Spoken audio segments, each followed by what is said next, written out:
Welcome to another episode of Customer-Led Groove, part of the CLG campus, and this is all orchestrated by BASE. Today, we're going to turn the tables a little bit and talk to Chris Detzel, who works at Reltio. Chris, welcome.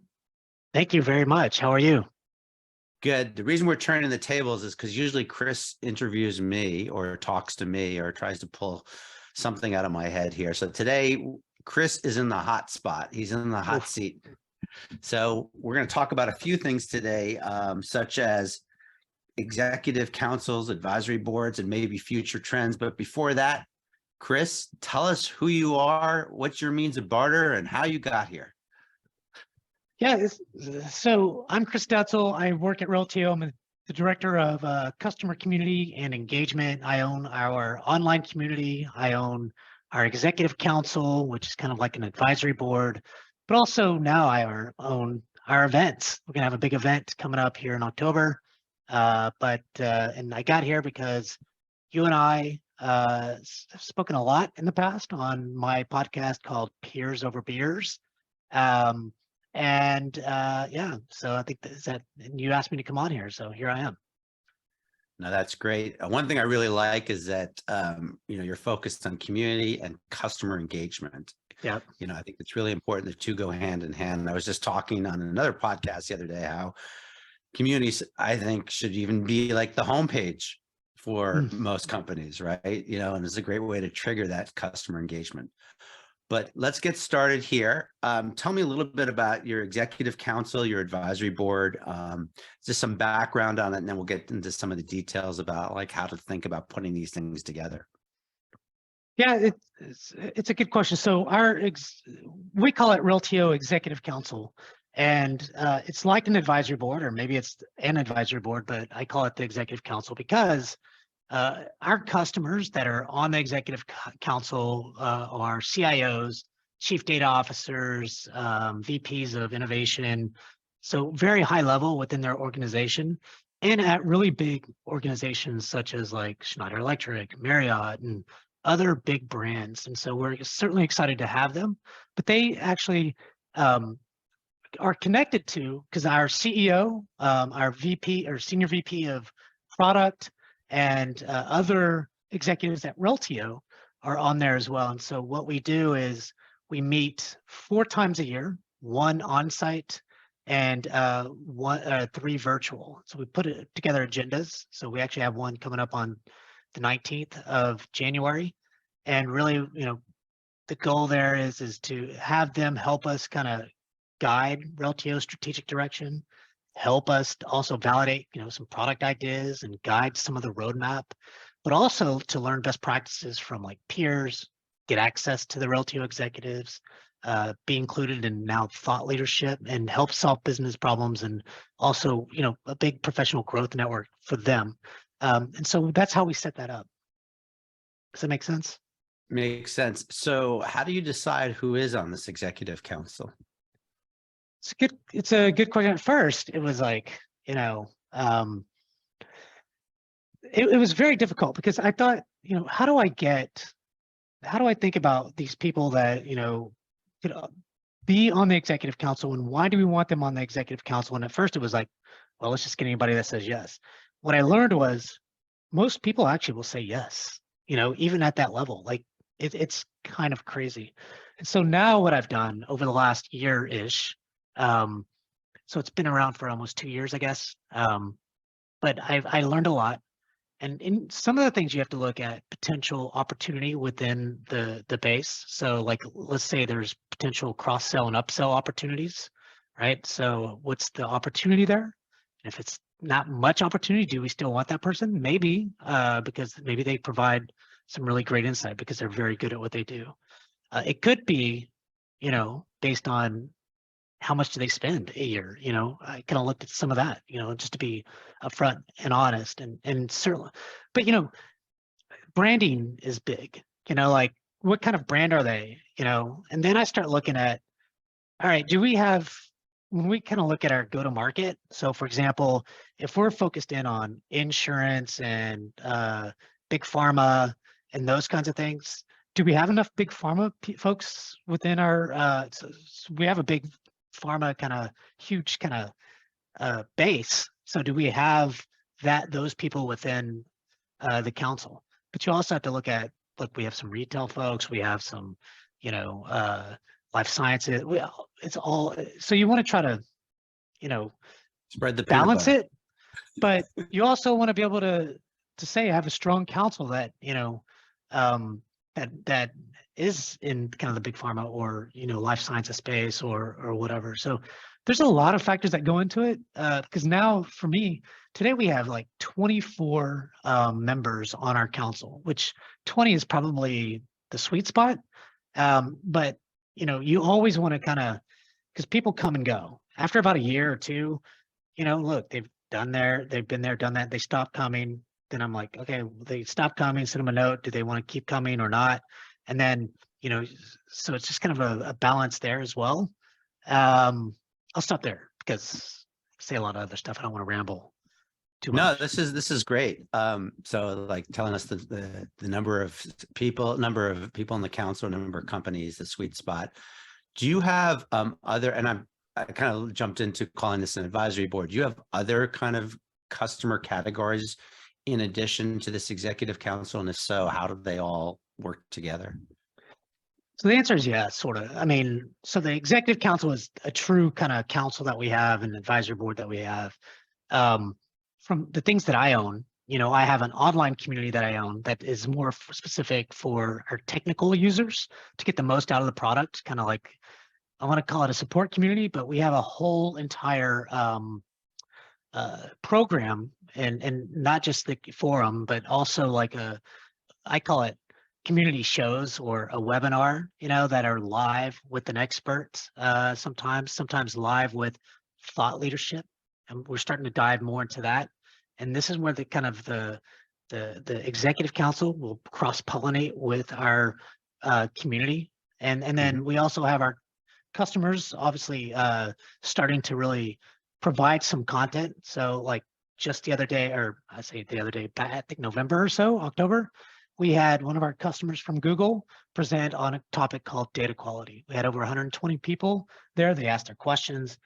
And then we even had a case study from one of our council members, that he's a chief data officer at Click. He gave a whole entire reason of why they use Reltio and how Click and Reltio kind of come together and everything else. And so you're starting to see them kind of, the executive council be, I wouldn't call them mentors, but at least provide some of that content that at that high level.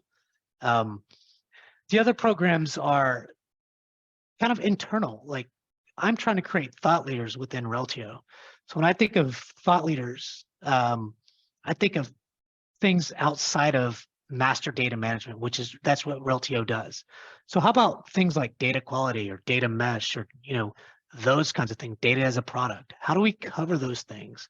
And so I'm pushing our executives, like our chief product officer, or it's a senior VP of product. His name is Vinky. I'm pushing our senior VP of technology, Anch, to start covering those kind of topics rather than just Reltio and providing that to our community. But then when you start really looking at it, we're also starting to create content from all those things. So programs that allow us to create blogs that push it onto the main website, content that allows us to push Q&A into the community, then also them being thought of as thought leaders within the space of data. I don't know if that answers your question, but there's a blog program, there's a program that will allow folks, a community show or webinar program that goes technical, but also thought leaders type stuff, and then case studies, and then you get the executive council. And then on kind of the edge, if you will, there's like our documentation team gets about 7 to 10 of our customers together on what they call some advisory something. I forget what they call it, but they use the community to do that, right? Like they're using the online community to communicate, and they're meeting like I think once a month. And I'm not in those meetings. It's like I'm trying to let people have access to community stuff, but I can't run every program. Yeah, there's some really key themes here. One is using other disciplines. I mean, it's all under the data umbrella, but to Yeah. help your own customers, right? So you have your product topic. And then Yeah. the other thing I really like is the thought leadership aspect of it. And then, user created content and having the users create that content. And then the other thing that resonated with me a lot is how do you reuse, repurpose that content? So that's great.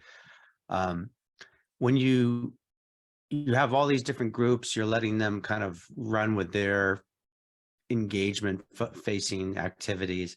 How does the company keep track of all that? Or does the company keep track of that? I keep track of it, a lot of it, because You're part of the I own it. company. Yeah, I own all those programs, most of them, right? And I present on that. And, I try to keep, I'm trying to embed more of these, analytics and things like that into a Tableau towards some of from a community standpoint, it's automated, but also the executive council is a little different. But, I have to keep track of that just through, I use different people in the organization to help me do some of that, right? Like it's all influence. So, you got to influence your peers and people that are really smart at doing certain things, whether it's analytics or, they have relationships with certain customers or whatever it is, or they're very good at events and things like that. So picking their brains, but more so, I don't need brain picking. I need people to do shit or stuff. Sorry. And so, Sounds like a good title for a book. yeah, exactly. I So don't you have need to brain kind of picking. I need influence people to that. do shit. Yeah. And so I just try to I keep track of that. So yeah, I think that's the answer, you're looking for, but it's a lot of people within the organization helping me do some of that. Got it. Got it. So when we think about in this executive council, like here I am, Scott Wilder, I got my Wilder Widgets company. What's your recommendation about how to form a executive council? Like what's your little playbook on how you approach this? I think that when you first start out with the advisory board or council like this is, you have to work with many people within the organization. One is at the high level, I have Manish, he's our CEO. I have Venki, he's our senior VP of product, and others I report to the CMO, David, so I have their buy-in, and I have to have more than their buy-in. They actually have to attend, you know what I mean? Like at least 4 times a year. So, so that's one is that they have to be bought into it, because these executives at these companies want to have a say. And if those executives at your company aren't there, then what's the use? Who cares? Like there's no value in that. So I think that's one, and first and foremost. And then two, I think you really need a good project manager, to be honest, because and maybe if it's not full time, it's somebody that can really manage that. Because think about this.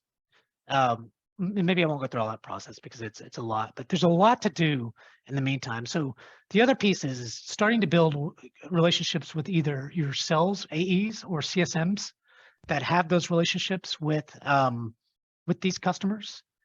And if they don't have those relationships with the customers, then like we kind of had some of that and kind of didn't. I just find the person's name, email address, and everything else, and I would just send them a note and saying, hey, look, we have this council that we're starting. It's going to be this, we're, have kind of this program that, it's free, it's blah, blah, blah.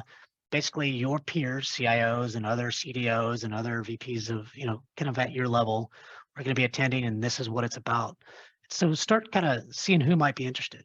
Come to find out, man, people are interested. And most of them will come and then they want to say things. So I think it's top end, also the relationships with CSMs and AEs, and then put the spread, tactically get the spreadsheet, put the company name, the AE's name, the CSM's name, kind of a column there, and the emails and things like that. And then, see what you can get from a name, from a name and all that stuff, and then start reaching out to them directly. But then, if they say yes, a lot of other stuff that goes into it, right? Like sometimes they might need to sign the NDA, right? Even if they already have a signed NDA, you have to think about that and the process that goes with that. we had to do that for a long time. And then finally, it's like, okay, we don't have to do that anymore. They're good if they've already signed one. Now, if it's somebody outside of Reltio that they don't use Reltio, then they'll have to sign an NDA. You know, so there's some legal stuff that you have to do. You know, these are executives. So think about a swag program for them. Think about, you know, something that is really cool to give to them, especially on-site meetings. You're going to be asking a lot of them. I ask, you know, I have at least one case study every single session. So now I'm going to have two this next 2-hour session. It's only 2 hours. And so Reltio will have to be quick in what we say, but people want to hear other stories. We want to hear other stories, you know, why they're using Reltio and things like that. So I think it's a lot of different things. And, you know, what I've done has worked so far. It continues to work. And I find that now that if you look at, I have one slide that is beautiful now and I've got the AEs or sales folks and executives all on board it has all the members, their first name, you know, first, last name, picture. So you're going to make this really cool. You can do it in Canva, but put their title on there. And then I have all their brands at the bottom, you know, that shows all the brands and everything else. And so when people see that, that's the money slide, you know, but it's a great group of people. You know, there's slide decks you have to build. You have to sometimes be a concierge. Like, for example, my CEO, like I copy him on every email that whenever I ask somebody to do a case study, and he'll just chime in and say, he'll reply back, hey, so-and-so, you know, we'd love for you to do this case study. Chris Detzel, and something he said that I wasn't expecting. And I was like, dude, what are you doing? He goes, Chris Detzel will help you build the slides. And I'm like, I'm got to build his slides now, you know, but so it's just kind of this, you know, concierge kind of thing. I mean, I'm not sure that I think I might tell him, hey, let's not build people's slides, you know what I mean? Because they're executives, they kind of know that. But, you know, you're running all kinds of different things. You know, but I don't know if that answers some of the question, Yeah. but it's a lot of How do, different things. how do you track your communications with these executives? And then also when you get content from them, where do you store that content? I love that question because it's a really good one. One is I have a tracker in a sense that tells me who showed up to what meeting. So it's checked out or bolded or whatever. So 2 years ago, we started with kind of this third-party company that did all this stuff. And so they taught me a lot. And so we got rid of them. And then now we kind of do it on our own. But You did Google Sheets or? yeah, just like Google Sheets, it's shareable. You know, and so you just track it. I have the first and last name, email, I have the person's address, phone number, you know, assistant, whatever. But then I also have this thing that says, did they, you know, like date of the meeting, did they attend, yes or no? And then if it's all these no's, eventually I'll just send them a note and say, are you still interested? If not, you know, it's fine, we'll get it, you know, things move on. And then either get them out and bring somebody else in. So yeah, I just use, I mean, it's just Google Sheets. And what was the other question? And and then the second part of the question is like content that they provide. Where do you keep track of that? So I created a private group on our community that only they have access to. And I push all the communication there. So whether it's, hey, this is how you get this PowerPoint, this is how you get this video, this is how you get whatever, I give them that and have a link directly to those places. So they have a space just for them. Now, those people don't engage at all, hardly, on those communities, but they are part of the community and they can engage. And what I have found is they will forward different invites because then once they become part of that community, they're also part of the Reltio, what I call Connect community, which is the overall community that is open. So when they get invites directly to some of our shows and everything else, we'll send that off to people on their teams, right? Hey, maybe you should do this, maybe you should do that, you know, and sometimes they even show up, you know, to some of these shows. So it's starting to really pay off. So I use the community as the place for them to get stuff. And so, yeah, okay. So that's your kind of content depository. Yep. For them. Yeah. Nice. Yeah, I mean, getting executives to participate in the community is challenging, but I like the way you're thinking about it. Is like they can easily share that information or share the links with their team. I think that people engage in different ways. When you think of executives, like this guy, Joe DeSantos from Click, he's the CDO there, Chief Data Officer. He did this case study on the executive council, right? Like when people ask him questions, and then I asked him, I said, hey, just personally, I go, do you mind doing this in front of the whole community? Because I think a lot of people of course, he's going to be interested. He's from a data company or a product company as well, so he wants to talk about Click, but he also talked about how he uses Reltio and everything else. And so to me, that was huge because like 120 people showed up, and I had prospects, I had customers, I had partners that all showed up to that. We recorded it and pushed it out onto the community, and it's also public, right? And so now you're finding these people participating in other things rather than just the executive council. Not all of them will. 24, I have 24 of them. What if I get 5 people, 10 people in that executive council that participates outside of, that just at a Forrester event in December, we had one of our council members present a case study, and he did it with our CEO at Forrester, right? And so these are the benefits that that the executive council at the executive level. This isn't at the technical level, which I have had technical people present their case studies and stuff like that last year. We'll have more of it this year. So it's just a beautiful, wonderful thing, right? We're going to get Click to do a true case study to push it out on a website and everything else. So it's a win-win. No, that's awesome.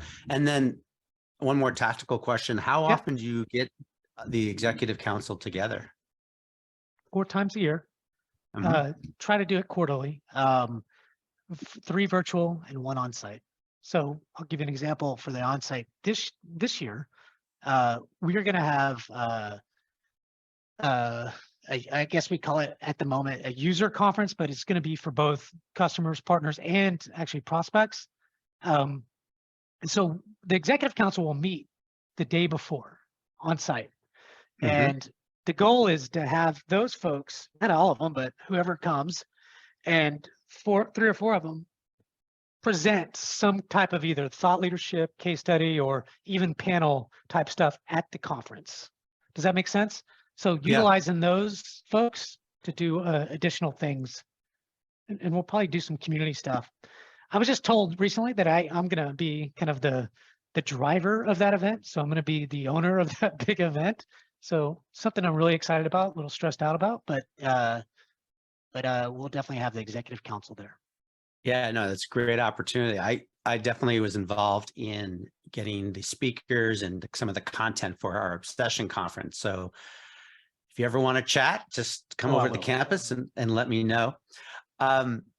Anything else around executive councils or advisory boards that you think people should know about, things that you've learned? I know you just worked on a presentation about it too. So is there anything in that presentation that you've helped educate your internal stakeholders that you want to share? Yeah, I think one is a lot of people are trying to think about the value of community and the executive council or advisory boards and things like that. And the way I like to do it is tell stories, right? So, when I do it, like the story that like this guy I live in Dallas, and there's this guy, he's on our executive council from Google, and he lives in Dallas as well. So we've got together several times. He loves to eat at Papa Do's, right? And so I'll take him to Papa Do's. Let's go eat at Papa Do's, whatever. And we'll have some great discussions. And I had him do this regional roundtable, or what I call roundtable, that's face to face, right? And so he talked about data quality. I also brought in somebody from Reltio. I moderated. We had a great discussion, about 20 people there, and so those kind of stories are beneficial because 20 people showed up. Google, he's on our council, right? Did this roundtable, and he actually did a virtual community show around data quality that 100 and something people showed up to. So telling those stories of, hey, we do meet on a private way, by the way, just talk about these things, but because of that relationship that I had with Google, I brought him to, he did this regional roundtable, he did this. So telling those stories of what they're doing outside of that, people can understand. And I think that's the important piece, and how, I think of community-led growth. That's part of it. It's not just online communities. People engage in different ways. Executives engage in different ways. It's more personalized and more hand-holding. It's more, kind of nicer things, if you if you will. You know what I mean? Like, and so the face-to-face, the virtual, getting them to actually speak. They want to speak. They want to be in the limelight because that's what they do anyways. So why not give them that, sounding board to do that? Don't be scared to ask them. What are they gonna say? No, who cares? Next. You know what I mean? Like, and for us, what they've done this year or this last year is they've given us case studies. They've done speaking events at like Forrester and Gartner's. They've done some thought leadership kind of stuff through regional roundtables and through virtual shows. And then they network with each other. And so giving them that platform to do that, I think is important. And then the last thing I would say, Scott, is thank your employees. The employees at the end of the day are kind of the ones really pushing this. If it wasn't for like a Michael Burke at Reltio helping guide Google into some of these conversations and facilitating that conversation, because I'm not, the smartest guy about data or data quality. Michael Burke is, and he said, "Oh, I come from Boston to Dallas to do this thing." You know what I mean? And then just others that are really contributing and helping. The employees really are the ones that lead the way at the end of the day, but also your executive council members, to me, or advisory board members are key to really kind of unlocking, because think about it. They speak around something, maybe they'll share it to their LinkedIn about others. So could potentially bring new leads, could potentially bring, first of all, it brings kind of that connection together, but brings a lot of other things, I think, to the table. Does that help? Hopefully that. Yes, no, and I love the fact you brought in the employees. I feel like when we talk about community-led growth, we barely ever talk about the role that it's all about the employees to me. Being kind of a very slim team myself, if it wasn't for the employees, like the product managers, the solution consultants, the PS people, just those really smart people helping answer questions, to doing shows, to doing some videos, to all kinds of things, roundtables, etc. It's quite amazing what they've done. So I know we're going to talk about some other things today, but I want to be sensitive to your time and also the listeners' time and viewers' time. So I think we'll have to do a double header. Turn this into a double header. Is there anything around this topic, the executive council, that I haven't asked you and you're like, damn, Wilder, why didn't you ask me? No, I think you covered it, and I covered pretty much all the things that I wanted to cover. But these things are really good. It takes a lot of work and effort and time, but I think if you can get it off the ground and running, man, it will be really awesome. So, one last question. So, I always like to ask everybody this: who or what has influenced your professional career, either the most or has had a lot of impact on it? Yeah, that was a near and dear. There's a few people, and I'll just name two. Well, probably three. This guy, Michael Sandoval, which I think I've talked about him on Peers Over Beers. He used to be my boss and taught me everything I know about strategy and creating roadmaps and community kind of stuff and things like that. And he was a co-founder of Peers Over Beers. So that's one. And then two is a guy named Devashish Saxena.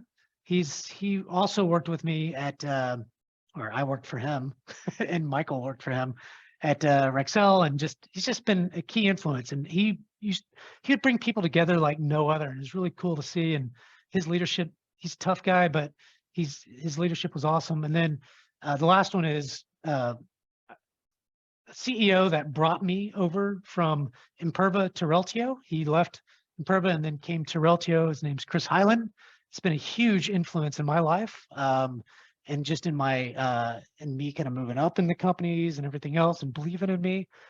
So it's those three people really have been a huge influence in my life. So That's nice. That's great. And it's sometimes I ask the question and people kind of struggle. So I love the fact that you know and you've worked with those people as well. So well, Chris, it's been awesome seeing you again. I feel like I need to buy the drinks this time because usually you buy the drinks, Yeah, the virtual exactly. drinks.